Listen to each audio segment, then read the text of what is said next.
मेरी अमीर गर्लफ्रेंड ने मेरे साथ रहने के लिए जानबूझकर गरीब होने का नाटक किया। उसका मकसद ये टेस्ट करना था कि कहीं मैं उसके पैसों के पीछे तो नहीं हूं। लेकिन उसका आखिरी टेस्ट मेरे सारे पैसे खर्च करना था, वो 1 लाख युआन जो मैंने अपनी दादी की जान बचाने के लिए बचाकर रखे थे। अपने हाथ में खाली हो चुका बैंक कार्ड देखकर मैं सन्न रह गया। काफी देर तक मुझे कुछ समझ नहीं आया। मैंने अपना गुस्सा दबाया और बोला, तुमने वो पैसे किस चीज के लिए यूज किए? क्या वो वापस मिल सकते हैं? दूसरी तरफ शेन शियावेई काफी देर तक साइलेंट रही। अचानक उसने एक सेंटेंस कहा, जियांग चेन, अगर मैं कहूं कि मैंने सारे पैसे खर्च कर दिए हैं और वो वापस नहीं मिल सकते तो तुम क्या करोगे? शेन शियावेई की ये बात सुनकर कि उसने सारे पैसे उड़ा दिए हैं, मेरा पहला थॉट यही था कि अब पैसे चले गए। दादी की सर्जरी अब नहीं हो पाएगी। मैं अपने आखिरी रिश्तेदार को भी खोने वाला था। शेन शियावेई ने देखा कि मैं कुछ नहीं बोल रहा हूं, तो उसने बड़े कैजुअल टोन में कहा, मुझे पता है कि तुम्हें बिना बताए ये करना गलत था, लेकिन अब तो पैसे खर्च हो चुके हैं। तुम मुझे ब्लेम तो नहीं करोगे ना? वैसे भी वो इतने ज्यादा पैसे नहीं थे। जब मैं फ्यूचर में पैसे कमाऊंगी तो तुम्हें वापस कर दूंगी। मैंने शेन शियावेई की बात पूरी होने का इंतजार नहीं किया और फोन काट दिया। उसके बाद मैं हॉस्पिटल के पेमेंट काउंटर के सामने एक हारी हुई रूह की तरह मोशनलेस खड़ा रहा। अचानक मेरे फोन पर एक अनजान नंबर से टेक्स्ट मैसेज आया, शुई मोर, रूम 602, तुम्हारे लिए एक सरप्राइज है। मैसेज कंफ्यूजिंग था, लेकिन पता नहीं क्यों मेरे अंदर एक अजीब सी बेचैनी होने लगी। कुछ सेकंड्स हिचकिचाने के बाद मैं हॉस्पिटल से निकल गया। मैंने सीधे बार के लिए टैक्सी ली। इसी बीच मेरा टेस्ट लेने के लिए शेन शियावेई ने अपने बुरे दोस्तों को हमारी फर्स्ट एनिवर्सरी एडवांस में सेलिब्रेट करने के लिए इकट्ठा किया था। उसी पल प्राइवेट रूम का दरवाजा धीरे से खुला। सबकी नजरें उधर गईं और वहां दरवाजे पर एक दुबला पतला शख्स शांति से खड़ा था। जब उसने देखा कि दरवाजे पर मैं हूं, तो शेन शियावेई अचानक खड़ी हो गई। वो तेजी से दरवाजे की ओर आई। उसका चेहरा कंफ्यूजन और पैनिक से भरा था। उसे समझ नहीं आ रहा था कि मैं अचानक यहां कैसे आ गया। Jiang chain. शेन शियावेई का चेहरा घबराहट से भरा था। उसने रिफ्लेक्स में मेरा हाथ पकड़ने की कोशिश की, लेकिन मैंने उसे अवॉइड कर दिया। शेन शियावेई का दिल बैठ गया। उसने सफाई देने के लिए जल्दी से मेरा हाथ पकड़ा।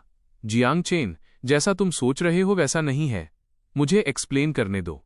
मैंने अपनी गर्लफ्रेंड की तरफ देखा और अचानक एक जेंटल स्माइल के साथ कहा, शेन शियावेई, चलो ब्रेकअप करते हैं। मेरी आवाज बहुत शांत थी, लेकिन बेहद फर्म थी।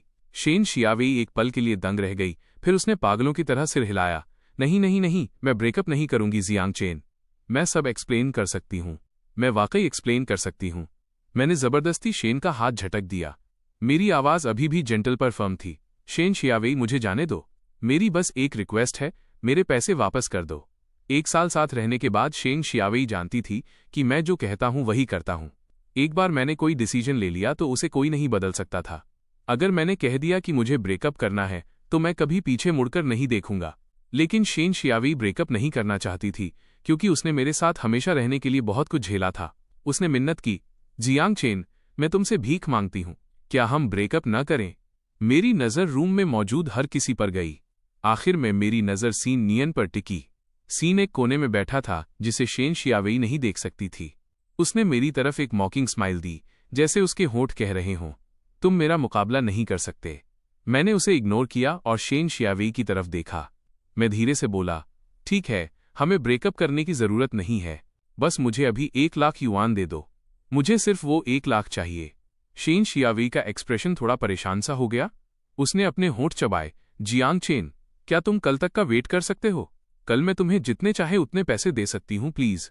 मैंने उसकी तरफ डिसअपॉइंटेड होकर देखा और कमजोरी भरी आवाज में कहा, शेन शियावेई, मुझे बस मेरे बैंक कार्ड के पैसे चाहिए। मुझे मेरे पैसे वापस दे दो। शेन शियावेई ने फिर भी आगे बढ़कर मुझे पकड़ने की कोशिश की, लेकिन उसी वक्त मेरा फोन बज उठा। जैसे ही मैंने कॉलर आईडी देखी, मैंने बिना सोचे फोन उठा लिया। दूसरी तरफ से क्या कहा गया पता नहीं, लेकिन मेरा चेहरा तुरंत पीला पड़ गया। मैं जाने के लिए मुड़ा, पर शेन शियावेई ने मेरी कलाई पकड़ ली। वो बुरी तरह गिड़गिड़ाई, जियांग चेन, मैं ब्रेकअप नहीं करूंगी। कल तक रुक जाओ, मैं तुम्हें जितने चाहिए उतने पैसे दे दूंगी। मैं उसकी तरफ मुड़ा और उसके चेहरे पर एक जोर का थप्पड़ जड़ दिया। शेन शियावेई, हमारे बीच सब पूरी तरह खत्म हो चुका है। इतना कहकर मैंने उसका हाथ झटक दिया और बिना पीछे देखे बाहर निकल गया। मैं बार से बाहर भागा।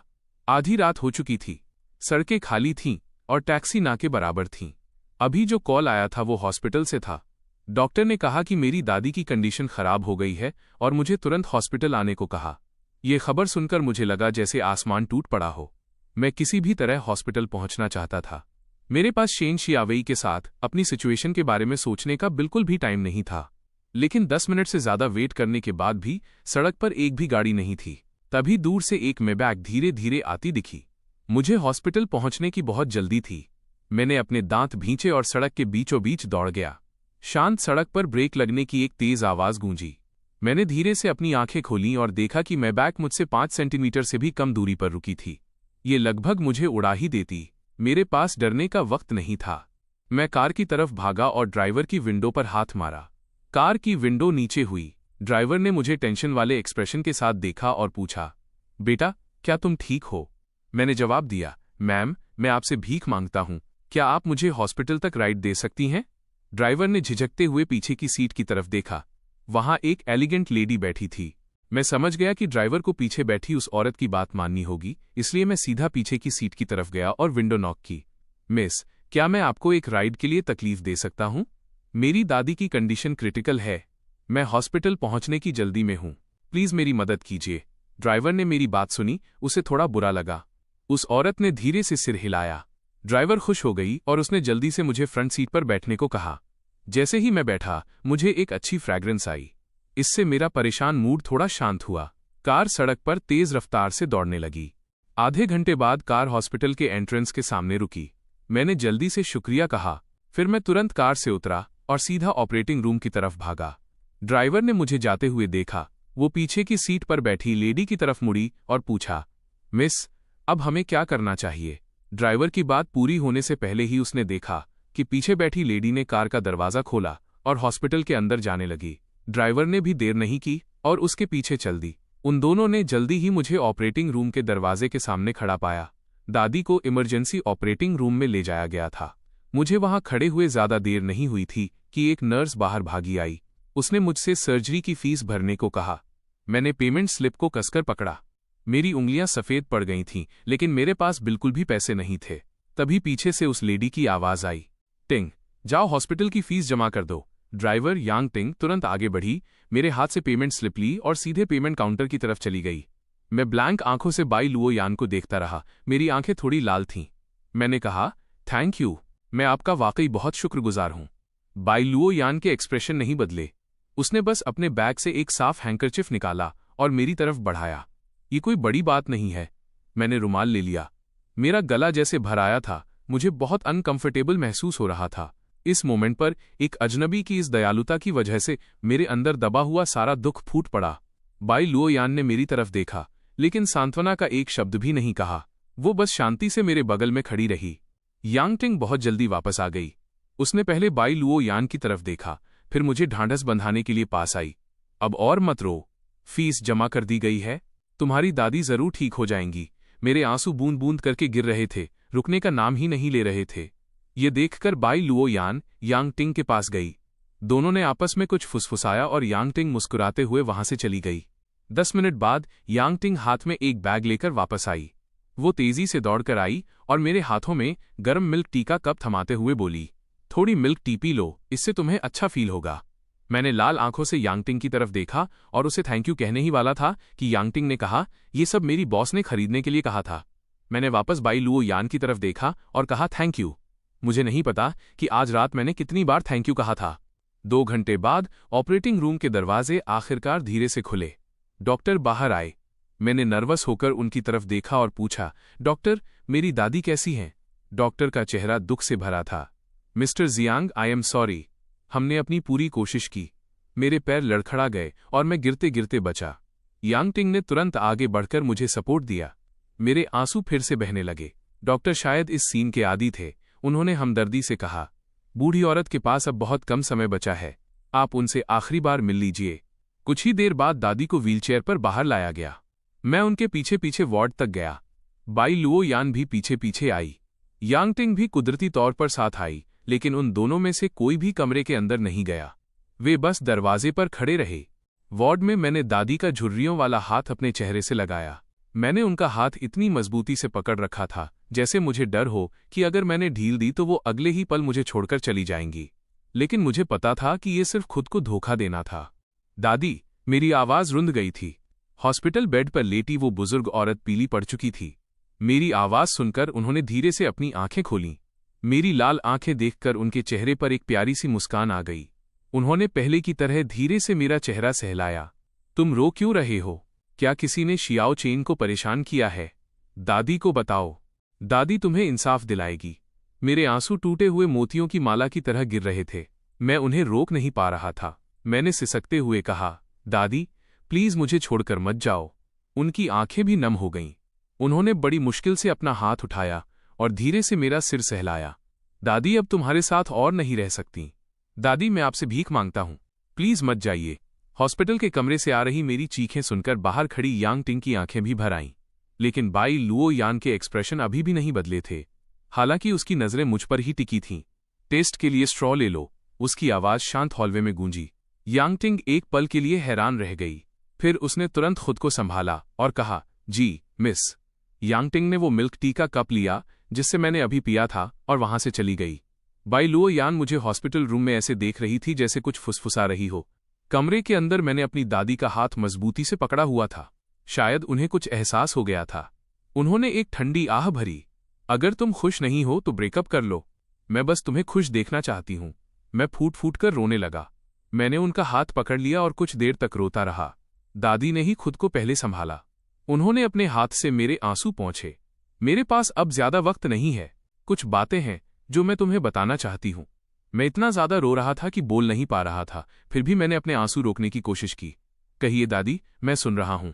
मेरे जाने के बाद तुम्हें अपना अच्छे से ख्याल रखना होगा। किसी ऐसे को ढूंढना जो तुमसे प्यार करे। किसी ऐसे का होना जिसे तुम प्यार करते हो, उससे भी ज्यादा जरूरी है। तभी मुझे शांति मिलेगी। मैंने रोते हुए सिर हिलाया। मैं पक्का एक अच्छी लाइफ जीऊंगा। मेरे बेड के नीचे एक छोटा बॉक्स है। मेरी सारी सेविंग्स उसी के अंदर हैं। तुम उसे ले लेना। इस लाइफ में मुझे जिस बात का सबसे कम पछतावा है वो ये कि तुम मुझे सड़क किनारे मिले थे। मैं बहुत खुश हूं। थैंक यू दादी। अगर आपने मुझे सहारा नहीं दिया होता तो मैं अब तक जिंदा नहीं बचता। उन्होंने धीरे से मेरा चेहरा सहलाया। उनकी धुंधली आंखों ने मुझे बार बार बड़े ध्यान से देखा और फिर धीरे धीरे बंद हो गईं। जो हाथ मुझे सहला रहा था वो भी धीरे से नीचे गिर गया। मैं एक पल के लिए जम गया, उनकी बंद आंखों को देखता रहा। मैं इतना दुखी था कि कुछ बोल नहीं पाया। आंसुओं ने मेरा विजन धुंधला कर दिया था। मैंने धीरे से अपना सिर उन पर रख दिया। मेरी आवाज अनजाने में बहुत धीमी हो गई। दादी, मैं पक्का एक अच्छी लाइफ जीऊंगा। अब आप चैन से सो जाइए। कमरे के बाहर यांग टिंग जल्दी जल्दी चलकर आई। वो कुछ बोलने ही वाली थी कि बाई लुओ यान ने उसे रोक दिया। यांग टिंग ने हॉस्पिटल रूम के अंदर देखा और तुरंत समझ गई कि क्या हुआ है। वह चुपचाप एक तरफ खड़ी हो गई। बाई लुओ यान मुझे कमरे के अंदर देख रही थी। उसकी खूबसूरत आंखों में एक अजीब सी हलचल थी। मैं बाहर आया और देखा कि वे दोनों अभी भी वहीं थीं। मुझे थोड़ी हैरानी हुई। मिस, आप अभी तक गई नहीं। क्या तुम्हें अंतिम संस्कार के खर्चों के लिए मदद चाहिए? बाई लुओ यान की आवाज ने मुझे टोक दिया। मैंने कुछ देर तक बाई लुओ यान की तरफ देखा, फिर धीरे से बोला, क्या आप मुझे कुछ और पैसे उधार दे सकती हैं? मैं अपनी दादी को एक प्रॉपर विदाई देना चाहता हूं। बाई लुओ यान ने धीरे से कहा, ठीक है। फिर उसने एक बिजनेस कार्ड निकाला और मुझे थमा दिया। अगले कुछ दिनों तक मैं शानशांग में ही रहूंगी। अगर तुम्हें कुछ भी चाहिए हो तो मुझे कांटेक्ट करना। मैंने बिजनेस कार्ड लिया और उसे देखा। नाम उन पर खूब जच रहा था। थैंक यू मिस बाई, मैं आपके सारे पैसे वापस कर दूंगा। ये सुनकर बाई लुओ यान ने बस सिर हिलाया। उसने कुछ नहीं कहा। मुझे पैसे मिल गए और मैंने अपनी दादी के अंतिम संस्कार के अरेंजमेंट शुरू कर दिए। इस शहर में उनका कोई रिश्तेदार नहीं था, इसलिए मैंने खुद ही फैसला किया कि उनका अंतिम संस्कार किया जाए और फिर किसी ऐसी जगह ढूंढूं जहां हरे भरे पहाड़ और साफ पानी हो ताकि उन्हें शांति मिल सके। श्मशान घाट से स्टाफ से उनकी अस्थियां लेते वक्त मैंने उन्हें अपने सीने से लगा लिया। मैंने धीरे से फुसफुसाया, दादी, मैं आपको घर ले जा रहा हूं। मैंने एक टैक्सी बुलाई और अस्थियां उस छोटे से घर में ले आया जहां मैं उनके साथ रहता था। लेकिन दरवाजे पर मुझे कोई ऐसा मिला जिसकी मैंने उम्मीद नहीं की थी। शेन शियावेई आज वैसी नहीं लग रही थी जैसी मैंने उसे पिछले 1 साल से देखा था। अब उसने डिजाइनर कपड़े पहने थे और हाथ में एक महंगा LV बैग था। वो बिल्कुल एक रिच किड लग रही थी। शेन शियावेई ने मुझे दूर से टैक्सी से उतरते देखा, लेकिन उसका ध्यान इस पर नहीं गया कि मैंने क्या पकड़ा हुआ है। जब वो पास आई तो उसने देखा कि मेरे हाथ में एक कलश है। उस कलश पर मेरी दादी की फोटो साफ दिख रही थी। शेन शियावेई वहीं जम गई। काफी देर बाद वो आखिरकार बोली, दादी। मैंने उसकी तरफ नहीं देखा, लेकिन मैं बिना उसकी तरफ देखे सीधा घर के अंदर चला गया। शेन शियावेई को जैसे होश आया और वो तुरंत मेरे पीछे भागी। उसके हाव भाव थोड़े घबराए हुए थे और चेहरा पीला पड़ा हुआ था। तो पिछले कुछ दिनों से मैं तुम्हें ढूंढ नहीं पा रही थी। क्या इसकी वजह तुम्हारी दादी की डेथ थी? मैंने अब भी कुछ नहीं कहा। मैंने अपनी चाबी निकाली, दरवाज़ा खोला और कलश लेकर अंदर चला गया। शेन शियावेई 1 सेकंड के लिए हिचकिचाई, फिर मेरे पीछे अंदर आ गई। वो अजीब तरह से मेरे पीछे पीछे चल रही थी और मुझे दादी का कलश सावधानी से टेबल पर रखते हुए देख रही थी। कलश पर लगी फोटो का चेहरा उसकी तरफ ही था। शेन शियावेई को गिल्ट महसूस हुआ और उसकी हिम्मत नहीं हुई कि वो सीधे फोटो की तरफ देख सके। मैं मुड़ा और ब्लैंक एक्सप्रेशन के साथ शेन शियावेई की तरफ देखा। मेरी टोन बहुत रूखी और ठंडी थी। मिस शेन, क्या आपको कुछ चाहिए? जिस तरह से मैंने उसे एड्रेस किया, वो सुनकर शेन शियावेई को ऐसा लगा जैसे उसके दिल में किसी ने खंजर घोंप दिया हो। घबराहट में उसने मेरा हाथ पकड़ने की कोशिश की, लेकिन मैंने बेरुखी से उसे पीछे धकेल दिया। शेन शियावेई, मुझे तुमसे नफरत करने पर मजबूर मत करो। Jiang chain. शेन शियावेई का दिल टूट गया था और वो ऐसे दुखी हो रही थी जैसे मैंने उसके साथ कुछ गलत किया हो। शेन शियावेई, शुरू से लेकर आखिर तक विक्टिम बनने का नाटक मत करो। चोट तो मुझे लगी है ना? शेन शियावेई ने खुद को संभाला। वो पहले की तरह क्यूट बनकर मुझे मनाना चाहती थी ताकि मैं उसे माफ कर दूं, लेकिन मेरी ठंडी नजरें देखकर वो रुक गईं। Jiang chain, I am sorry. दादी के जाने से तुम पक्का टूट गए होगे। मुझे दुख है कि जब तुम अपने सबसे बुरे दौर में थे मैं तुम्हारे साथ नहीं रह सकी। मेरा चेहरा अभी भी इमोशनलेस था। मैं उसे शांति से देख रहा था। अचानक मेरे चेहरे पर एक मॉकिंग स्माइल आई। शेन शियावेई, तुम वाकई मुझे घिन आती है। मेरी याद में मैंने कभी उस पर इस तरह आवाज नहीं उठाई थी, इसलिए शेन शियावेई काफी देर तक सन्न रह गई।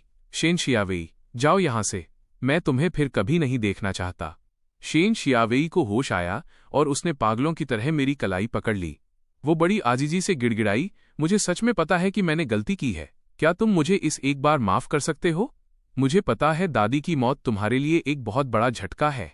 शेन शियावेई, क्या तुम्हें पता है कि उस रात मैंने तुमसे पैसे वापस करने की जिद क्यों की थी? टॉपिक इतनी जल्दी बदल गया कि शेन शियावेई रिएक्ट करने में थोड़ी स्लो रही। उसकी आंखों में अभी भी कन्फ्यूजन था। मैंने बिना किसी इमोशन के उसका हाथ झटक दिया, बिल्कुल उसी रात की तरह। क्योंकि तुमने मेरी दादी की जान बचाने वाले पैसे खर्च कर दिए थे। अगर उनकी सर्जरी थोड़ी जल्दी हो जाती तो शायद वो मुझे छोड़कर नहीं जाती। ये शब्द शेन शियावेई के दिल में किसी बम के फटने जैसे थे। सदमे में उसकी आंखें फटी की फटी रह गईं। उसने यकीन न करते हुए मेरी तरफ देखा। काफी देर बाद उसका चेहरा उतर गया। जियांग चेन, तुम मुझसे झूठ बोल रहे हो ना? मैंने खुद को धोखा दे रही शेन शियावेई की तरफ देखा और ठंडी आह भरते हुए अपना सिर हिलाया और एक दूसरा बम फोड़ा। शेन शियावेई, जिस रात तुम बार से निकली थी तुम किसी दूसरे आदमी के साथ होटल गई थी, है ना? यह सुनते ही शेन शियावेई के चेहरे का रंग उड़ गया। उसकी नजरें इधर उधर भटकने लगीं। ये साफ था कि वो गिल्टी थी। दरअसल जिस दिन मेरी दादी की डेथ हुई मुझे एक फोटो मिली थी। फोटो में शेन शियावेई एक आदमी के सहारे लेटी थी। उसकी गर्दन पर हकी के निशान थे और वो चैन की नींद सो रही थी। उस मोमेंट पर मैं शेन शियावेई से पूरी तरह से डिसअपॉइंट हो चुका था। जब मैंने वो फोटो देखी तो मेरे दिल में कोई हलचल नहीं हुई। शेन शियावेई जानती थी कि वो सारी उम्मीदें खो चुकी है, लेकिन वो फिर भी मुझे छोड़ना नहीं चाहती थी। मैं इकलौता ऐसा आदमी था जिसने उसके दिल को छुआ था। वो हार कैसे मान लेती? जियांग चेन, मैं सच में तुम्हारे बिना नहीं रह सकती। क्या तुम मुझे इस एक बार माफ कर सकते हो? भले ही दादी चली गईं, लेकिन तुम्हारे पास मैं तो हूं। मैं तुम्हारा ख्याल रखूंगी। अब से मैं पक्का तुम्हारे साथ बहुत अच्छा बर्ताव करूंगी। इतना कहकर शेन शियावेई कुछ कदम आगे बढ़ी और मुझे गले लगाने के लिए हाथ बढ़ाया। मैं तुरंत साइड में हट गया। मैं भागने के लिए मुड़ा, पर शेन शियावेई ने जोर लगाकर मेरी कलाई पकड़ ली। वो मेरी बाहों में गिर गई। कई दिनों की भागदौड़ के बाद मैं अपनी लिमिट तक थक चुका था। एक पल के लिए मैं शेन शियावेई की पकड़ से खुद को छुड़ा नहीं पाया। शेन शियावेई ने मेरे होठों को अपने इतने करीब देखा। उसकी आंखों में दीवानगी थी। वो धीरे से अपने पंजों पर खड़ी हुई, मुझे किस करने के इरादे से। मुझे शेन शियावेई के इरादे का एहसास हो गया। शेन शियावेई एक पल के लिए रुकी, फिर उसकी आंखों में एक पागलपन सा छा गया। जियांग चेन, मैं तुमसे बहुत प्यार करती हूं। अगर मैं खुद को तुम्हें सौंप दूं तो तुम मुझे छोड़कर नहीं जाओगे ना? मैं टाइम पर रिएक्ट नहीं कर पाया और उसने मुझे जमीन पर धकेल दिया। अचानक दरवाजे से एक साया अंदर आया और उसने एक हाथ से शेन शियावेई को, जो मेरे ऊपर थी, खींचकर दूर फेंक दिया। इससे पहले कि शेन शियावेई कुछ समझ पाती, उसके चेहरे पर एक जोरदार थप्पड़ पड़ा। मैं सोफे से उठा। बाई लुओ यान को अचानक वहां देखकर मैं थोड़ा हैरान था। मिस बाई लुओ यान ने जबरदस्ती शेन शियावेई को जमीन पर पटक दिया। हमारे आसपास की हवा ठंडी होने लगी थी। शेन शियावेई ने अचानक आई बाई लुओ यान को देखा, फिर जिस तरह हम दोनों एक दूसरे से बात कर रहे थे उस पर गौर किया। तुरंत ही उसके सिर में खून चढ़ गया और वो बिना सोचे समझे बोल पड़ी, जियांग चेन, तो तुम मुझे छोड़ने की इतनी जल्दी में इसलिए थे क्योंकि तुम्हें कोई नई मिल गई है। ये औरत मुझसे ज्यादा अमीर है ना? शेन शियावेई एक रिच किड थी, इसलिए वो देख सकती थी कि बाई लुओ यान के कपड़े बहुत महंगे थे। मैंने गुस्से में उसकी तरफ देखा। शेन शियावेई, दफा हो जाओ यहां से। शेन को भी थोड़ा पछतावा हुआ, लेकिन बोले हुए शब्द वापस नहीं लिए जा सकते थे। उसने एक नज़र बाई लुओ यान पर डाली, फिर मेरी तरफ देखा और न चाहते हुए भी वहां से चली गई। अब घर में सिर्फ मैं और बाई लुओ यान बचे थे। हालांकि मैं शेन शियावेई से सारी उम्मीदें खो चुका था, फिर भी उसकी घटिया बातों से मेरा दिल थोड़ा दुखी था। बाई लुओ यान ने मेरी तरफ रुमाल बढ़ाया और धीरे से कहा, ऐसा क्यों है कि जब भी मैं तुम्हें देखती हूं तुम रो रहे होते हो? मैंने कोई जवाब नहीं दिया, बस रूखेपन से अपने आंसू पोंछे और कहा, अब ऐसा नहीं होगा, मैं अब कभी नहीं रोऊंगा। बाई लुओ यान ने मुझे गहराई से देखा पर कुछ कहा नहीं। उसने बस शांति से रुमाल वापस रख लिया। मैंने खुद को संभाला और बाई लुओ यान की तरफ देखा। मिस बाई, क्या आपको मुझसे कुछ काम है? बाई लुओ यान ने ज्यादा कुछ नहीं कहा, बस अपनी आंखों से दरवाजे की तरफ इशारा किया। यांगटिंग एक फाइल लेकर अंदर आई। बाई लुओ यान ने फाइल ली और सीधे मुझे पकड़ा दी। मैंने शक के साथ उसे लिया और खोला। फाइल के अंदर एक डीएनए टेस्ट रिपोर्ट थी। टेस्ट के रिजल्ट बता रहे थे कि दोनों पक्षों के बीच 99.99% ब्लड रिलेशन होने की प्रोबेबिलिटी है। इसका मतलब था कि मेरा और जिस दूसरे शख्स का टेस्ट हुआ है उनके बीच पेरेंट चाइल्ड रिलेशनशिप है। मैं ब्लैंक होकर बाई लुओ यान को देखता रहा। तो क्या आप मुझे ये बताने की कोशिश कर रही हैं कि मैं आपका खोया हुआ भाई हूं? बाई लुओ यान एक पल के लिए दंग रह गई। फिर उसके होठों पर एक खूबसूरत मुस्कान आई। उस पल मुझे ऐसा लगा जैसे मेरी आंखों के सामने हजारों फूल खिल गए हों। मैंने कभी उम्मीद नहीं की थी कि ये ठंडी और रॉयल दिखने वाली लड़की मुस्कुराते हुए इतनी खूबसूरत लगेगी, लेकिन वो खूबसूरती बस एक पल के लिए थी। बाई लुओ यान ने तुरंत अपनी मुस्कान समेटी, पर उसकी भौहें थोड़ी नरम पड़ गईं। सटीक रूप से कहूं तो तुम मेरी बेस्ट फ्रेंड के खोए हुए छोटे भाई हो। मेरा परिवार और तुम्हारा परिवार पुराने पारिवारिक दोस्त हैं। अच्छा, मैं समझ गया। बाई लुओ यान और मेरी सगी बहन बेस्ट फ्रेंड्स हैं, इसलिए वो बस उन्हें ढूंढने में मदद कर रही थी। लेकिन उसे ये कैसे पता चला कि मैं ही उसकी बेस्ट फ्रेंड का सगा भाई हूं? बाई लुओ यान ने मेरे चेहरे की तरफ देखा। तुम मेरी आंटी के युवा दिनों की याद दिलाते हो, तुम बिल्कुल उनके जैसे दिखते हो, इसलिए मैंने अंदाजा लगाया कि शायद तुम ही मेरी बेस्ट फ्रेंड की फैमिली के वो खोए हुए बेटे हो। मैंने अपने हाथ में थामी फाइल को देखा। एक पल के लिए इस बात को हजम करना थोड़ा मुश्किल था कि मुझे मेरे जन्म देने वाले पेरेंट्स मिल गए हैं। मेरा रिएक्शन देखकर बाई लुओ यान ने धीरे से माफी मांगी। जैसे ही डीएनए टेस्ट के रिजल्ट आए, मैंने तुम्हारी फैमिली को ये खबर दे दी थी। वे अब रास्ते में ही होंगे। वे शायद कल तुमसे मिलने आ जाएंगे। ये सुनकर कि मेरे असली पेरेंट्स आ रहे हैं, ये कहना झूठ होगा कि मेरा दिल बिल्कुल नहीं पसीजा। दादी ने ये बात कभी नहीं छुपाई थी कि मैं एक गोद लिया हुआ बच्चा हूं। उन्होंने एक बार बताया था कि जब मैं उन्हें मिला था तो उन्होंने पुलिस में रिपोर्ट की थी, लेकिन पुलिस को ऐसी कोई फैमिली नहीं मिली जिसका बच्चा खोया हो। मेरे असली पेरेंट्स के बारे में भी कोई खबर नहीं मिली। काफी समय तक तलाश करने के बाद दादी ने मुझे मेरे असली माता पिता से मिलवाने की उम्मीद छोड़ दी और मुझे खुद गोद लेने का फैसला किया। आई एम सॉरी, मैंने बिना पूछे ये सब किया। बाई लुओ यान की ठंडी आवाज ने मेरे ख्यालों को तोड़ दिया। मैंने धीरे से सिर हिलाया। कोई बात नहीं, आपने कुछ गलत नहीं किया। बाई लुओ यान ने आगे पूछा, तो क्या तुम उनसे मिलना चाहते हो? मैं एक पल के लिए खामोश रहा और फिर धीरे से सिर हिलाया। मुझे नहीं पता। दादी का अभी देहांत हुआ है। मेरा दिमाग अभी काफी उलझा हुआ है। बाई लुओ यान ने सहमति में सिर हिलाया। मैं जानती हूं कि अचानक ये सब एक्सेप्ट करना तुम्हारे लिए मुश्किल है। तुम सोचने के लिए अपना वक्त ले सकते हो। वैसे भी वे कल आ ही रहे हैं। मैंने जवाब दिया, क्या आप मुझे इसके बारे में सोचने के लिए एक रात का समय दे सकती हैं? बाई लुओ यान के होठों पर एक हल्की मुस्कान आई। यह तुम्हारा हक है, फिर मैं तुम्हें और डिस्टर्ब नहीं करूंगी। मैं बाई लुओ यान को छोड़ने दरवाजे तक गया। इससे पहले कि वो कार में बैठती, मैंने उसे पुकारा, miss by, thank you. By Luo यान मुड़ी और सिर हिलाया। फिर वो सिर झुकाकर कार के अंदर बैठ गई। यांगटिंग मुड़ी और मेरी तरफ देखकर मुस्कुराई, फिर कार चला दी। मैं टेबल के पास गया और अपनी दादी का कलश उठाया। मैं बेडरूम की तरफ गया और कलश को बेड के सिरहाने रख दिया। मेरी उंगलियां धीरे से उस बॉक्स के निचले हिस्से को छू रही थीं। मेरी नजरें झुकी हुई थीं और मैं ख्यालों में खोया था। मैंने बेड के नीचे से एक छोटा बॉक्स निकाला। वो कुकीज का एक पुराना लोहे का डिब्बा था। मैंने सावधानी से उसकी धूल पोंछी और धीरे से उसे खोला। उसके अंदर ज्यादा कुछ नहीं था, एक रुमाल में लिपटे हुए कुछ पुराने नोटों की गड्डी, कुछ फोटोज, एक लाल पोटली और एक लिफाफा। इन चीजों को देखकर मेरी आंखों में अपने आप आंसू आ गए। मैंने फोटोज उठाईं। ये मेरी और मेरी दादी की साथ वाली चंद तस्वीरों में से एक थी। फोटो में दादी का चेहरा बहुत प्यारा लग रहा था और मैं खुशी से मुस्कुरा रहा था। मेरी उंगली फोटो में उनके चेहरे को सहलाने लगी। एक आंसू फोटो पर गिर गया। देखते ही देखते और भी आंसू गिरने लगे। मैंने उन्हें पोंछा और फोटो को संभाल कर रखने से पहले उसे अच्छे से साफ किया। मैंने फिर से लिफाफा उठाया। दादी अनपढ़ थीं, वो शायद लिख नहीं सकती थीं। फिर इस बॉक्स में लेटर क्यों था? मैंने धीरे से लिफाफा खोला। अंदर वाकई एक लेटर था।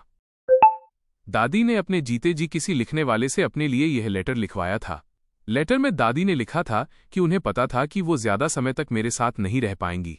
उन्हें उम्मीद थी कि उनके जाने के बाद मैं उस लाल पोटली में रखी चीजों का इस्तेमाल करके अपने असली पेरेंट्स को ढूंढ लूंगा। दादी ने लेटर में उस साल की डिटेल्स भी लिखी थीं कि मैं उन्हें कैसे मिला था और उस वक्त मेरे पास जो भी चीजें थीं वे सब उस बॉक्स में रखी थीं। लेटर पढ़ने के बाद मैंने लाल पोटली उठाई और उसे खोला। पोटली के अंदर एक लॉन्जेविटी लॉक था। वो बहुत ही खूबसूरती से बनाया गया था। जब दादी ने मुझे पाया था तब वो लॉक मेरे गले में था और उसके पीछे एक नाम खुदा हुआ था। इत्तेफाक से दादी का सरनेम भी जियांग था, इसलिए उन्होंने मेरा नाम जियांग चेन रखा। अगले दिन मैंने एक फैसला किया। चूंकि दादी चाहती थी कि मैं अपने असली माता पिता को ढूंढूं और उनसे मिलूं तो मैं उनकी बात मानूंगा। क्या मेरे असली पेरेंट्स जल्द ही नहीं आने वाले थे? तो मैं उनसे मिलने जाऊंगा। लेकिन मैंने ये भी साफ तौर पर सोच लिया था, जब तक मेरे असली पेरेंट्स मुझे अपनाने की थोड़ी सी भी इच्छा नहीं दिखाएंगे, मैं उनके साथ वापस नहीं जाऊंगा। मैं उन रिश्तेदारों के साथ घर जाने के बजाय अकेले रहना पसंद करूंगा जो मुझे एक्सेप्ट नहीं करते। अगले दिन दोपहर को मैं बाहर जाने ही वाला था कि किसी ने दरवाज़ा खटखटाया। मैंने दरवाज़ा खोला और देखा कि बाहर कई लोग खड़े हैं। उनमें एक मिडिल एज कपल था जिनके चेहरे मुझे बहुत जाने पहचाने लगे, खासकर वो माँ जो थोड़ी थोड़ी मेरी तरह दिखती थीं। जैसे ही उन्होंने मुझे देखा वे आगे बढ़ीं और मुझे कसकर गले लगा लिया। माँ ने आखिरकार तुम्हें ढूंढ लिया। मेरा शरीर एक पल के लिए अकड़ गया। अनजाने में किसी अजनबी के फिजिकल कांटेक्ट को रिजेक्ट कर रहा था, लेकिन मेरे कान में माँ के रोने की आवाज़ ने मुझे थोड़ा इमोशनल कर दिया। मेरा इरादा उन्हें पीछे धकेलने का था, लेकिन मैं हिचकिचाया और मैंने कुछ नहीं किया। मिसेस जियांग और भी फूट फूट कर रोने लगीं। उनके गर्म आंसू मेरे कंधे को भिगो रहे थे। मैंने हिचकिचाते हुए अपना हाथ उठाया और धीरे से उनकी पीठ थपथपाई। अब और मत रोइए। उस एक सेंटेंस ने मिसेस जियांग को और भी जोर से रुला दिया। उनके बगल में खड़े मिस्टर जियांग की आंखें भी लाल थीं, लेकिन वे मिसेस जियांग की तुलना में थोड़े शांत थे। मेरी अनकंफर्टेबल स्थिति को भांपते हुए मिस्टर जियांग ने एक कदम आगे बढ़ाया और मिसेस जियांग को अपने पास खींच लिया। ठीक है, तुम हमारे प्यारे बेटे को डरा रही हो। ये सुनकर मिसेस जियांग ने तुरंत अपने आंसू पोंछे। हाँ, सही कह रहे हो, हमें अपने बेटे को डराना नहीं चाहिए। तभी मुझे याद आया कि सबको अंदर बुलाना है। फिर मैं पानी उबालने के लिए किचन में गया। मिस्टर जियांग और बाकी सब उस छोटे से घर के अंदर आए और वहां का सादा माहौल देखने लगे। मिसेस जियांग के आंसू फिर से निकल आए। वो छोटा घर भले ही पुराना था, पर साफ सुथरा रखा गया था। ये साफ था कि उनके बेटे को ये सारी मुश्किलें नहीं झेलनी चाहिए थीं। जियांग फैमिली के हर सदस्य के दिल में एक ही बात चल रही थी।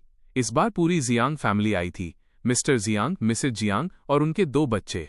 ये सुनकर कि उनका बरसों पहले खोया हुआ छोटा भाई मिल गया है, मेरे सगे भाई जियांग यांग और मेरी सगी बहन जियांग वानू दोनों अपना काम छोड़कर पेरेंट्स के साथ बेचांग आ गए थे।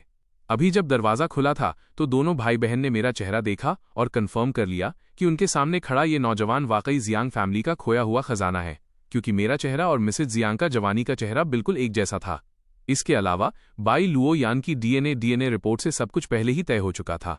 अब जिस जगह उनका छोटा भाई इतने सालों से रह रहा था उसे देखकर दोनों भाई बहन को अपने इस मिले हुए भाई के लिए दुख होने लगा। किचन में मैं काफी देर तक केतली को ब्लैंक होकर देखता रहा। हालांकि मैंने अपने असली माता पिता से मिलने के लिए खुद को मेंटली तैयार कर लिया था, लेकिन जब वे वाकई मेरे सामने खड़े थे तो मुझे एक अजीब सी बेचैनी और एंग्जाइटी महसूस हो रही थी। मेरे घर में आमतौर पर इतने मेहमान नहीं आते थे। मेरे पास पूरा टी सेट नहीं था, इसलिए मैंने कैबिनेट में छानबीन करके कुछ कप ढूंढे। चाय बनाने के बाद मैं बाहर आया। मिसेस जियांग ने मुझे बाहर आते देखा और तुरंत मेरी तरफ लपकी। जियांग यांग बहुत समझदार था। उसने आगे बढ़कर मेरे हाथ से ट्रे ले ली। लाओ, मुझे दो। इस बीच मिसेस जियांग ने मुझे पकड़कर घर के इकलौते छोटे सोफे पर बिठा दिया। बाकी सब ने बड़ी समझदारी से अपने बैठने के लिए कुर्सियां ढूंढ लीं। किसी के भी चेहरे पर उस जगह की हालत देखकर नफरत का भाव नहीं था, बल्कि उनकी आंखों में मेरे लिए बहुत दर्द था। मैंने झिझकते हुए अपनी नाक छुई। आई एम सॉरी, मेरा घर बहुत छोटा है। मिसेज जियांग ने जब मेरा ये फॉर्मल और दूरियों वाला बर्ताव देखा तो उनकी आंखें फिर से भर आईं। ये माँ की गलती है कि मैंने तुम्हारा ख्याल नहीं रखा और तुम्हें इतनी मुसीबतें झेलनी पड़ी। मैंने देखा कि मिसेज जियांग फिर से रोने वाली हैं तो मुझे भी दुख हुआ। शायद ये माँ बेटे का गहरा रिश्ता ही था। मैंने हाथ बढ़ाकर धीरे से उनकी पीठ थपथपाई। माँ, अब और मत रोइए। उस एक शब्द माँ ने मिसेज जियांग को रुलाना भुला दिया। उन्होंने बड़े खुश होकर मेरी तरफ देखा। जियांग चेन, तुम मुझे माँ बुलाने के लिए तैयार हो। आसपास खड़े जियांग फैमिली के बाकी मेंबर्स भी बहुत खुश थे। मिस्टर जियांग को भी अब और किसी बात की परवाह नहीं थी। वो मेरे बगल में बैठ गए और अपनी तरफ इशारा करते हुए बोले, मैं डैड हूं। मिस्टर जियांग की उम्मीद भरी आंखों को देखकर मेरा दिल उन्हें मना करने का नहीं हुआ, इसलिए मैंने भी पुकारा, डैड। मिस्टर जियांग एक हट्टे कट्टे इंसान थे, पर मुझे डैड कहते सुन उनकी आंखें भी नम हो गईं। उन्होंने अपना चेहरा घुमाकर अपने आंसू पोंछे। जियांग यांग बड़ी शालीनता से मुस्कुराया, मैं तुम्हारा बड़ा भाई हूं। जियांग वानरू भी धीरे से मुस्कुराई, मैं तुम्हारी बड़ी बहन हूं। मैंने अपने भाई बहन की तरफ देखा जो मेरे साथ इतने प्यार से पेश आ रहे थे, और मेरे चेहरे पर एक सच्ची मुस्कान आ गई। मिसेज जियांग ने देखा कि मैंने उन्हें कितनी जल्दी अपना लिया है तो उन्होंने खुशी खुशी मुझे गले लगाना चाहा, पर अचानक कुछ सोचकर वो हिचकिचाईं। ये देखकर मैंने खुद आगे बढ़कर उन्हें गले लगा लिया। उनके आंसू बाढ़ की तरह बहने लगे और वो मुझे पकड़कर सिसकने लगीं। हमारे बगल में खड़े जियांग यांग को देखा तो वो भी सीधा रो ही रहा था। जियांग वानरू ये सब देखकर अपनी पलकें झपका रही थीं। उसने मुड़कर देखा कि बाई लुओ यान शुरू से आखिर तक शांति से एक तरफ खड़ी थी और सोफे पर बैठे मुझे ही देख रही थी। हालांकि उसके एक्सप्रेशन बहुत हल्के थे, पर यह साफ दिख रहा था कि वो अपनी बेस्ट फ्रेंड जियांग वानरू के लिए इमोशनल थी, जिसे उसका खोया हुआ छोटा भाई मिल गया था। लुओ यान, तुम्हारा बहुत बहुत शुक्रिया, इस बार जियांग वानरू ने बड़ी ईमानदारी से कहा। बाई लुओ यान ने अपनी नजरें हटाईं और अचानक उसके कंधे को 2 बार थपथपाया। थोड़ी देर रोने के बाद मिसेज जियांग ने मेरा हाथ मजबूती से थाम लिया और पिछले 20 सालों की मेरी लाइफ के बारे में डिटेल में पूछने लगी। मैंने कुछ नहीं छुपाया। मैंने उन्हें बताया कि कैसे दादी ने मुझे ढूंढा और फिर कितनी मुश्किलों से मेरा पालन पोषण किया। मैंने सिर्फ अच्छी बातें बताईं, दुख वाली नहीं, और दादी के साथ बिताए उन सालों को बड़े हल्के फुल्के अंदाज में सुनाया। लेकिन हकीकत में मेरे बिना कहे भी जियांग फैमिली जानती थी कि इतने सालों तक मैं और दादी एक दूसरे के सहारे थे और लाइफ पक्का आसान नहीं रही होगी। उन्हें डर था कि शायद मैं अपनी ये नई पहचान तुरंत एक्सेप्ट न कर पाऊं, इसलिए उन्होंने इस बारे में ज्यादा बात नहीं की। जियांग फैमिली अभी भी दादी जियांग की बहुत शुक्रगुजार थी कि उन्होंने मुझे बचाया। उन्होंने ही मुझे नई जिंदगी दी और मेरी परवरिश बहुत अच्छे से की थी। मिस्टर जियांग ने इमोशनल होकर कहा, वाकई हम पर उस बुजुर्ग औरत का बहुत बड़ा कर्ज है। मुझे दादी की याद आई और मेरा दिल फिर से भारी होने लगा। ये देखकर मिसेज जियांग ने मेरी पीठ थपथपाई। दुखी मत हो, हम उनके लिए सबसे अच्छी दफन जगह ब्यूरियल प्लॉट ढूंढेंगे। ये सुनकर मैं थोड़ा हैरान और खुश हुआ। सच में? मिसेज जियांग ने सिर हिलाया और आगे बोली, अब तुम माँ, डैड और अपने भाई बहन के साथ कैपिटल वापस चलो। ठीक है, मैं अपने असली पेरेंट्स के साथ जाने के लिए तैयार था, क्योंकि अब मुझे पता था कि वे मुझे घर ले जाने के लिए कितने उतावले हैं। मैंने अब जियांग फैमिली के साथ जाने से मना नहीं किया, क्योंकि इस जगह पर अब ऐसा कोई इंसान या चीज नहीं बची थी जिससे मैं जुड़ा रहूं। हाँ, मैं आप सबके साथ घर चलूंगा। मेरी हाँ सुनते ही जियांग फैमिली की खुशी का ठिकाना नहीं रहा। जियांग वानरू ने तुरंत अपना फोन निकाला और अरेंजमेंट्स करने लगी। मिसेज जियांग और जियांग यांग ने मेरा सामान पैक करने में मदद की। पैकिंग के दौरान मेरा फोन लगातार बज रहा था। मैंने बस एक नज़र डाली और उसे साइलेंट कर दिया। मैंने इस जगह को छोड़ने से पहले अपना नंबर बदलने का प्लान बनाया था, ताकि यहाँ के लोगों और यादों को आखिरी विदाई दे सकूं। 1 घंटे बाद मैं अपनी दादी की अस्थियां और अपना थोड़ा सा सामान लेकर एयरपोर्ट जाने के लिए मेबाख में बैठ गया। जैसे ही मैं और जियांग फैमिली वहां से निकले, शेन शियावेई मेरे दरवाजे पर पहुंची। कार से उतरते ही उसने दरवाजा खटखटाया, पर वो चाहे जितनी देर खटखटाती रही, किसी ने दरवाजा नहीं खोला। जियांग चेन, मैं हूं। दरवाजा खोलो। क्या हम शांति से बात कर सकते हैं? जियांग चेन, मुझे सच में पता है कि मैंने गलती की है। प्लीज मुझे इग्नोर मत करो। मैं ब्रेकअप नहीं करना चाहती। शेन शियावेई दरवाजे पर खुद से ही बातें करती रहीं, पर घर के अंदर सन्नाटा छाया था। सोंग जिनियन भी थोड़ी देर बाद वहां पहुंच गया। शेन शियावेई का मेरे लिए ये पागलपन वाला प्यार देखकर उसने धीरे से अपने होंठ चबाए। दिल ही दिल में वो मुझसे इस हद तक जल रहा था कि पागल हो जाए, पर चेहरे पर उसे अभी भी वही दयालु और उदार लुक बनाए रखना था। आसमान में बिजली कड़की और तुरंत ही तेज बारिश होने लगी। शेन शियावेई पूरी तरह भीग गई। ये देखकर सोंग जिनियन ने ड्राइवर के हाथ से छाता लिया और शेन के सिर पर तान दिया। शियावेई, बारिश हो रही है, चलो कार में बैठते हैं, वरना तुम बीमार पड़ जाओगी। मुझे तुम्हारी फिक्र की जरूरत नहीं है। आज मुझे जियांग चेन से माफी मांगनी ही होगी। सोंग जिनियन ने अपनी नजरें झुका लीं। शेन शियावेई मैं बस। शेन शियावेई मुड़ी और उसे घूरते हुए बोली, क्या तुम्हें समझ नहीं आता? अगर तुम नहीं होते तो जियांग चेन मुझे छोड़कर नहीं जाता। ये सब तुम्हारी वजह से हुआ है, सब तुम्हारी वजह से। लेकिन शेन शियावेई, मैं तुम्हारा मंगेतर फियांस हूं, हम दोनों की शादी होने वाली है। शेन शियावेई को अचानक जैसे किसी बात ने ट्रिगर कर दिया। वो मुड़ी, उसकी आंखें खून जैसी लाल थीं और वो सोंग जिनियन को घूरने लगी। मैं तुमसे कभी शादी नहीं करूंगी। सोंग जिनियन शेन शियावेई के इस रूप को देखकर डर गया। उसने अचानक हाथ से छाता फेंक दिया और शेन को गले लगाने के लिए आगे बढ़ा। दूसरी तरफ एयरपोर्ट पहुंचने के बाद मैंने अपना पुराना फोन और उसके अंदर का सिम कार्ड एयरपोर्ट के एक डस्टबिन में फेंक दिया। बिना पीछे मुड़े मैंने अपनी दादी की अस्थियां लीं और जियांग फैमिली के साथ कैपिटल की फ्लाइट में सवार हो गया। ये मेरा प्लेन में बैठने का पहला एक्सपीरियंस था और मुझे सब कुछ नया लग रहा था। मेरा रिएक्शन देखकर जियांग फैमिली का दिल एक बार फिर पसीज गया। उनके लाडले बच्चे ने कभी दूर का सफर नहीं किया था और न ही कभी प्लेन में बैठा था। नहीं, अब हमें उसका बहुत ख्याल रखना होगा। मेरे पास पूरा। जियांग फैमिली क्या सोच रही थी मुझे नहीं पता था। मैं बस अपनी सीट पर शांति से बैठा रहा। बाई फैमिली और जियांग फैमिली दोनों बहुत अमीर खानदान हैं, इसलिए वे कुदरती तौर पर फर्स्ट क्लास में ही ट्रैवल करते हैं। अगर ये पहले की बात होती तो मैं इसके बारे में सोचने की हिम्मत भी नहीं करता। मेरी 20 साल की सादगी भरी लाइफ ने मुझे अनजाने में थोड़ा संकोची बना दिया था। इसके उलट जियांग फैमिली और बाई लुओ यान बहुत शांत दिख रहे थे, जैसे उन्हें इस लग्जरी की पुरानी आदत हो। मैंने अपने होंठ भींचे। इससे मुझे बहुत कड़वा एहसास हुआ कि हम दोनों एक ही दुनिया के नहीं हैं। जियांग वॉनरू एक लड़की है और उसने मेरी थोड़ी हिचकिचाहट वाली हालत नोटिस कर ली। उसे तुरंत समझ आ गया कि शायद मैं इस सब का आदी नहीं हूं। इसलिए जियांग वॉनरू उठी और मेरे बगल में आकर बैठ गई। शियाओचेन, क्या तुम्हें अजीब लग रहा है? मुझे उम्मीद नहीं थी कि जियांग वॉनरू मेरी घबराहट ताड़ लेगी। मैं एक पल के लिए हिचकिचाया, पर फिर सिर हिला दिया। हाँ, मुझे वाकई थोड़ा अजीब लग रहा है। क्या मेरी वजह से सबको शर्मिंदा होना पड़ा? जियांग वॉनरू धीरे से मुस्कुराई और उसने मेरा हाथ मजबूती से थाम लिया। बिल्कुल नहीं, शर्मिंदा होने की जरूरत नहीं है। हमारा जियांग चेन बहुत प्यारा है। बस बात यह है कि तुम्हें अभी इसकी आदत नहीं है। धीरे धीरे सब ठीक हो जाएगा, बाद में तुम्हें इसकी आदत पड़ जाएगी। मैं तुम्हें सब सिखा दूंगी। मैंने उस प्यारी सी जियांग वॉनरू की तरफ देखा। मेरा दिल भर आया। तो ऐसी होती है एक बड़ी बहन। जियांग वॉनरू का दिल भी पिघल गया। तो ऐसा होता है एक छोटा भाई होना। कुछ घंटों बाद प्लेन जिंगचांग एयरपोर्ट पर सेफली लैंड कर गया। मैं कुदरती तौर पर जियांग फैमिली के साथ वीआईपी एग्जिट की तरफ बढ़ा।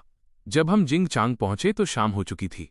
मैंने अपने सामने इस बिल्कुल अनजान शहर को जिज्ञासा से देखा, पर मैं जरा भी नर्वस नहीं था।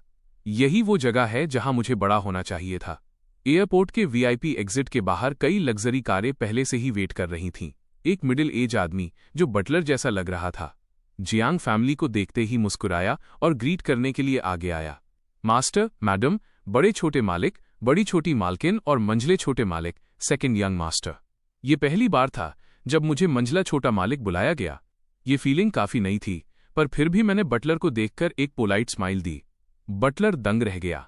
उसे उम्मीद नहीं थी कि ये नया मिला छोटा मालिक इतना तमीजदार होगा। जैसा कि उम्मीद थी, जियांग फैमिली के जीन्स वाकई बहुत स्ट्रांग हैं।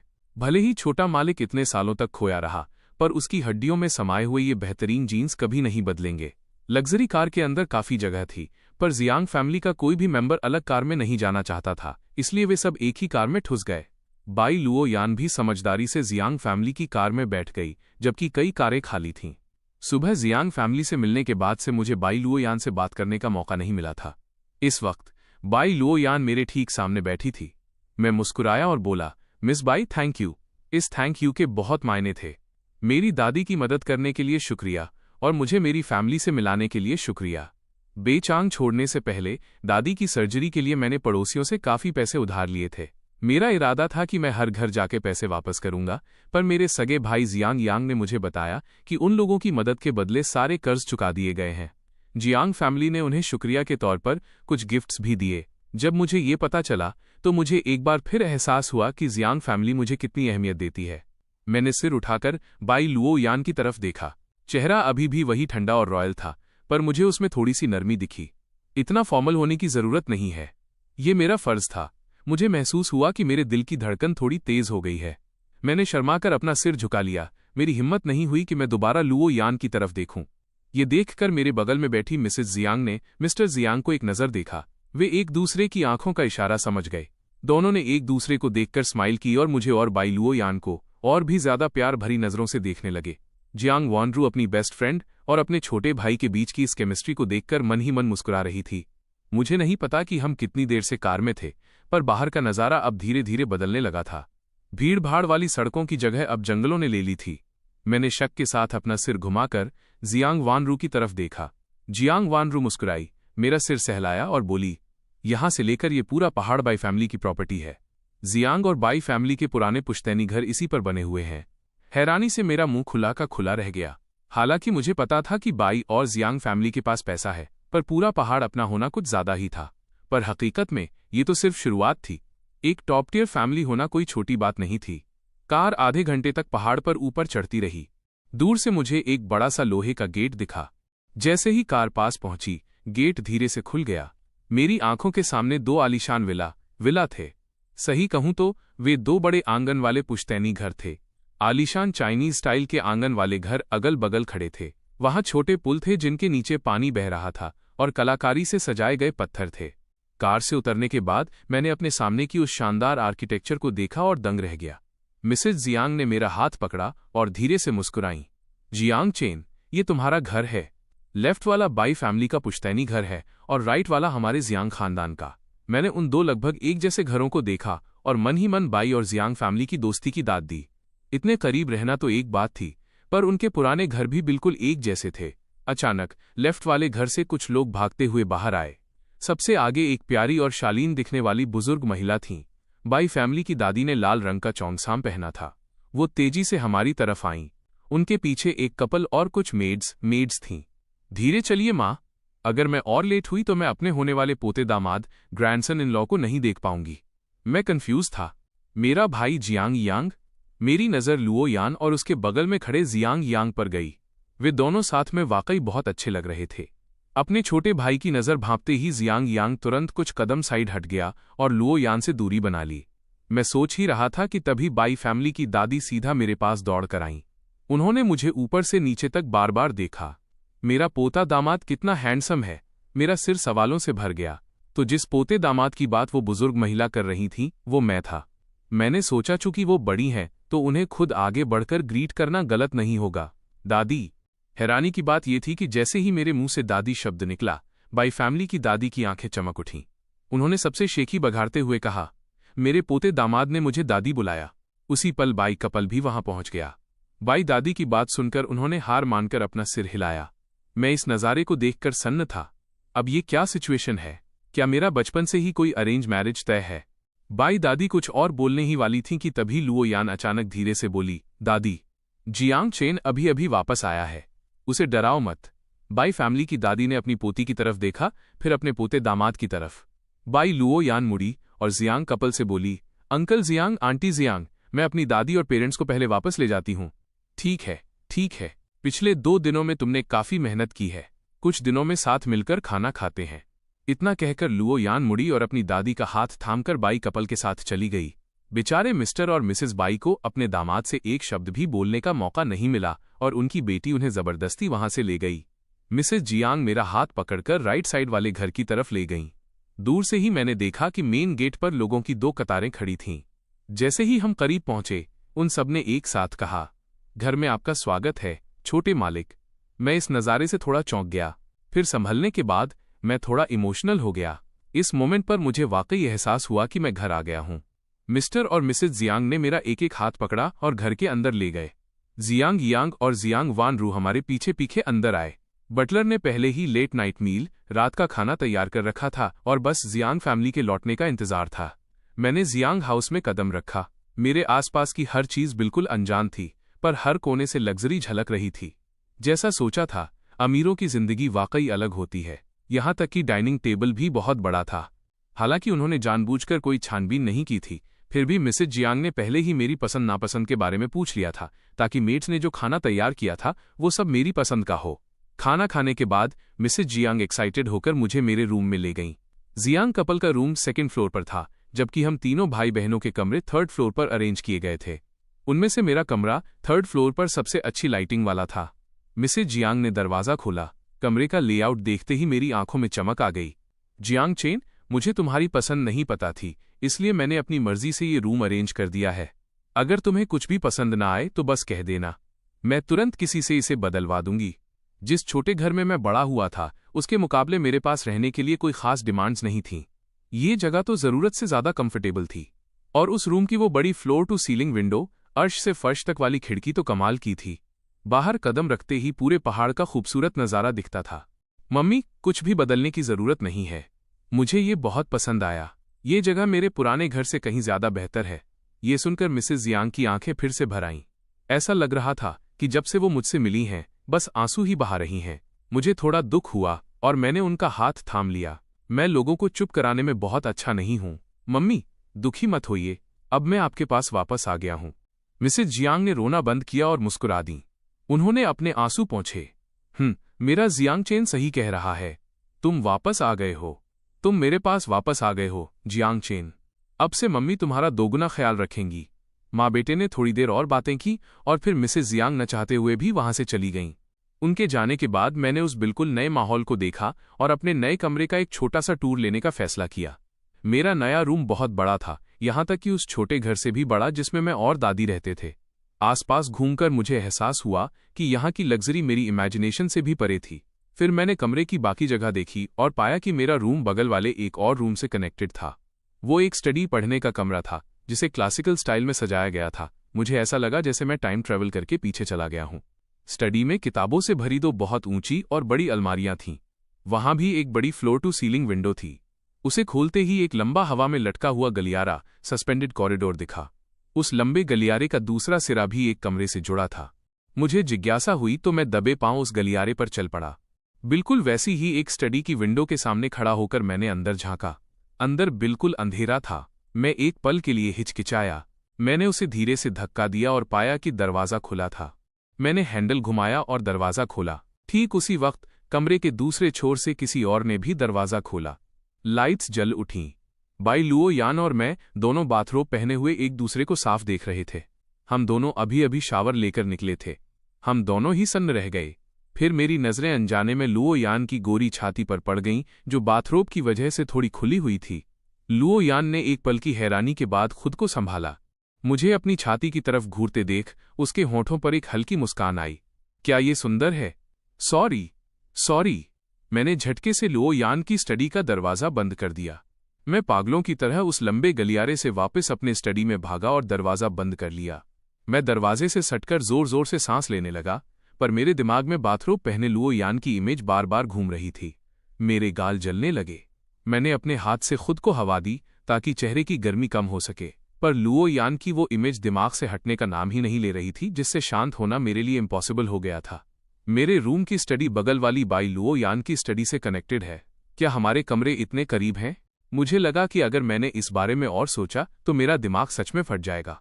इसलिए मैंने ड्रेसिंग रूम से अपने कपड़े ढूंढे और सीधा बाथरूम में चला गया। बाहर आने के बाद मैं सावधानी से उस बड़े बेड पर लेट गया। बेड की चादरें शायद अभी धुली और सुखाई गई थीं, क्योंकि उनमें से न सिर्फ ताजगी की महक आ रही थी बल्कि धूप की खुशबू भी थी। पहले मुझे लगा कि इस नए माहौल में मैं सुबह तक सो नहीं पाऊंगा, पर पता नहीं क्यों, शायद बहुत थकान की वजह से या उस बेड के कंफर्ट की वजह से लेटते ही मुझे गहरी नींद आ गई। सपने में मुझे मेरी दादी दिखीं। वो थोड़ी दूर खड़ी होकर मुझे प्यार से देख रही थीं। मैं उनकी तरफ भागा और उनके गले लग गया। दादी, मुझे आपकी बहुत याद आती है। उन्होंने प्यार से मेरी पीठ थपथपाई।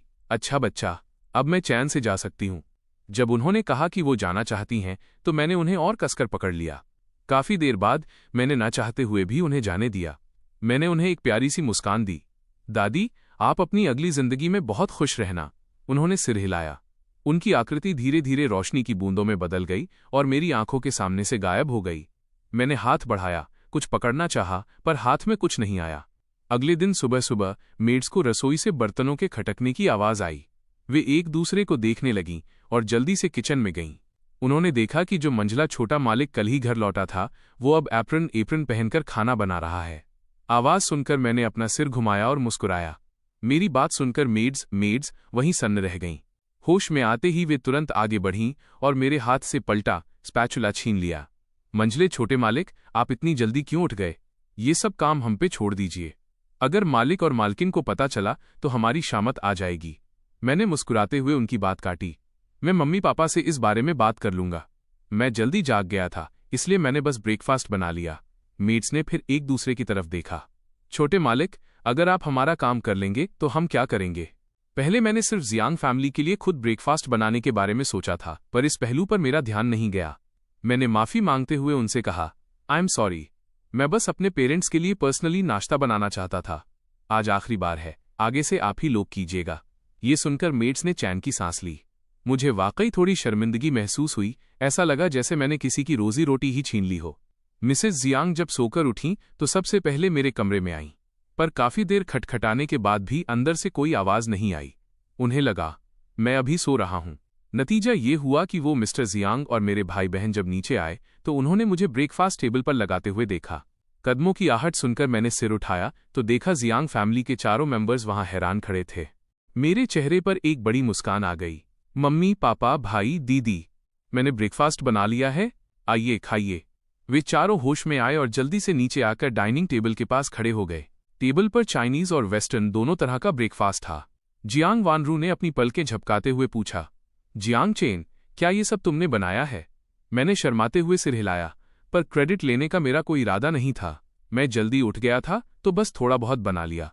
आप सब टेस्ट करके बताइए कि कैसा लगा। चाहे उन्हें पसंद आए या ना आए, जियांग फैमिली नाश्ता तो पूरा खत्म करने ही वाली थी। मिसेज जियांग ने बड़े दुख के साथ मेरा हाथ थामा। मेरे बच्चे, तुम इतनी जल्दी नाश्ता बनाने के लिए उठ गए? मैंने सिर हिलाया, फिर अचानक कुछ याद आने पर जल्दी से बोला, बस सुबह नींद नहीं आ रही थी, इसलिए उठकर नाश्ता बना लिया। अब से मेड्स ही ये सब संभालेंगी, मैं थोड़ा ज्यादा देर तक सो सकता हूँ। मिस्टर और मिसेज जियांग समझ गए कि मैं इसलिए ऐसा कह रहा हूं ताकि वे मेड्स को काम में लापरवाही के लिए डांटे नहीं। ये सुनकर मिसेज जियांग ने भी राहत की सांस ली। साथ रहने का तरीका अभी धीरे धीरे तालमेल में आएगा। मिस्टर जियांग ने आगे बढ़कर माँ बेटे दोनों को गले लगाया और हमें टेबल पर बैठने के लिए इशारा किया। चलो जल्दी से अपने बेटे के हाथ का बना खाना चखते हैं, ठंडा हो गया तो अच्छा नहीं लगेगा। मिसेज जियांग मुस्कुराईं। ठीक है, मैं टेस्ट करती हूँ। टेबल पर रखा ये नाश्ता मैंने अपने हाथों से बनाया था, इसलिए भले ही ये टेस्टी न होता वे इसे पूरा खाते। वैसे भी मेरी कुकिंग स्किल्स वाकई बुरी नहीं थीं। नाश्ता सादा था, पर फ्लेवर घर के शेफ से कम नहीं था। सुबह नाश्ता बनाते वक्त मैंने घर की आंटी से जियांग फैमिली की पसंद के बारे में पूछ लिया था और सबकी पसंद के हिसाब से ये स्पेशल ब्रेकफास्ट तैयार किया था। जब चारों ने नाश्ता चखा तो सबके चेहरे पर सेटिस्फेक्शन साफ दिख रहा था। मिस्टर जियांग खाते हुए तारीफ करने लगे, हमारे जियांग चेन की कुकिंग स्किल्स तो कमाल की हैं, बिल्कुल घर के शेफ जैसी। मिसेज जियांग ने भी सुर में सुर मिलाया, वाकई बहुत टेस्टी है। बड़े भाई के चेहरे पर हैरानी थी। छोटे भाई, क्या तुमने पहले कभी ये सीखा है? अपनी फैमिली को खुशी खुशी खाते देख मुझे भी बहुत सुकून मिला। हाई स्कूल की गर्मियों की छुट्टियों में मैं एक ब्रेकफास्ट डाइनर नाश्ते की दुकान में पार्ट टाइम काम करता था। वहां का नाश्ता बहुत फेमस था। हर दिन सूरज निकलने से पहले ही वहां लंबी लाइन लग जाती थी। जब मैंने ये बताया तो मेरी टोन बहुत नॉर्मल थी। मेरा मकसद खुद को विक्टिम दिखाना नहीं था, पर जियांग फैमिली को ये सुनकर वैसा बिल्कुल नहीं लगा। उनका छोटा भाई हाई स्कूल की छुट्टियों में काम करता था और सुबह होने से पहले ही पैसे कमाने के लिए निकल जाता था। जियांग यांग और जियांग वानरू को अपनी छुट्टियां याद आईं, जो या तो घूमने फिरने में बीतती थीं या दोस्तों के साथ शॉपिंग करने में। इस कंपैरिजन ने उन दोनों को थोड़ा शर्मिंदा कर दिया, और सबसे ज्यादा शर्मिंदा तो मिस्टर और मिसेज जियांग थे। उनकी लापरवाही की वजह से उनका छोटा बेटा खो गया और उसे इतनी तकलीफें झेलनी पड़ी। मिस्टर जियांग और जियांग यांग वाकई बाप बेटे थे। मैंने देखा कि दोनों ने एक साथ अपनी जेब से एक एक ब्लैक कार्ड निकाला और सीधा मेरे हाथों में थमा दिया। बेटा, इसे रखो, जो मन करे वो खरीदो, बस खुलकर खर्च करो। मेरे बड़े भाई ने भी अपना ब्लैक कार्ड बढ़ा दिया। छोटे भाई, ले लो, जो चाहे खरीदो, बस बिंदास खर्च करो। मैं अपने हाथ में उन 2 ब्लैक कार्ड्स को ब्लैंक होकर देखता रहा। होश में आने में मुझे काफी वक्त लगा। जियांग वानरू ने रिएक्ट करने में थोड़ी देर कर दी और वो अपने बैग से कार्ड निकालने ही वाली थी कि मैंने उसे रोक दिया। दीदी, आप मत निकालिए। जियांग वानरू ने मुंह फुला लिया। उसे खुद पर गुस्सा आ रहा था कि वो पापा और भाई जितनी जल्दी रिएक्ट क्यों नहीं कर पाई। मैंने वे दोनों ब्लैक कार्ड्स उनकी तरफ वापस बढ़ा दिए। आप लोग ये कार्ड्स वापस रख लीजिए। उस मोमेंट पर जियांग फैमिली के सबके चेहरे उदास हो गए। वे अपने बेटे के लिए कुछ करना चाहते थे, पर उन्हें पता नहीं था कि मुझे क्या पसंद है, इसलिए उन्होंने सोचा कि सीधे पैसे दे देते हैं ताकि मैं अपनी पसंद की चीजें खरीद सकूं। आखिर जियांग फैमिली के पास पैसे की कोई कमी नहीं थी। अगर मैं बेतहाशा खर्च भी करता तो भी उन्हें फर्क नहीं पड़ता, पर मेरा कार्ड्स रिजेक्ट करना पापा और बड़े भाई का दिल तोड़ गया। मिसेस जियांग अपने पति और बेटे के मन की बात समझ गईं। उन्होंने वे दोनों ब्लैक कार्ड्स लिए और दोबारा मेरे सामने रख दिए।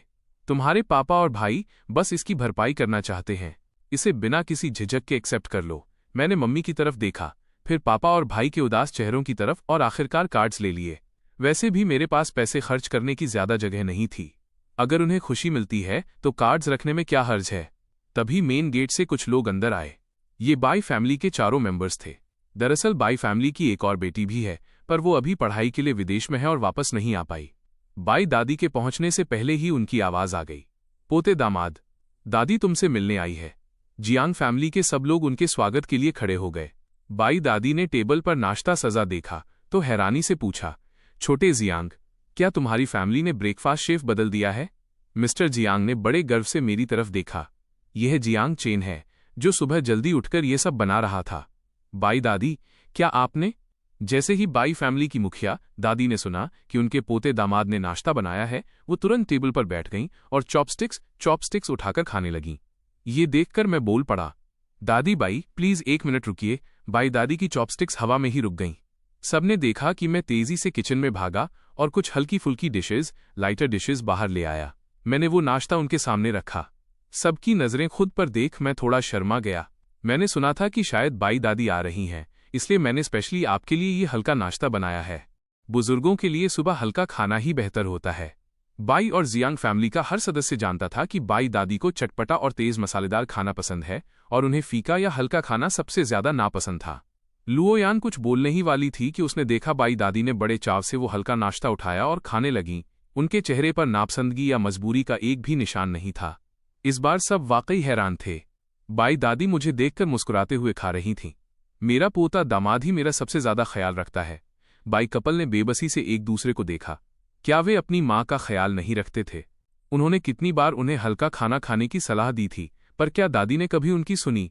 और यहाँ मैंने बस एक बार कहा और दादी ने उसे खुशी खुशी खा लिया। वाकई अलग अलग लोगों के साथ बर्ताव भी अलग होता है।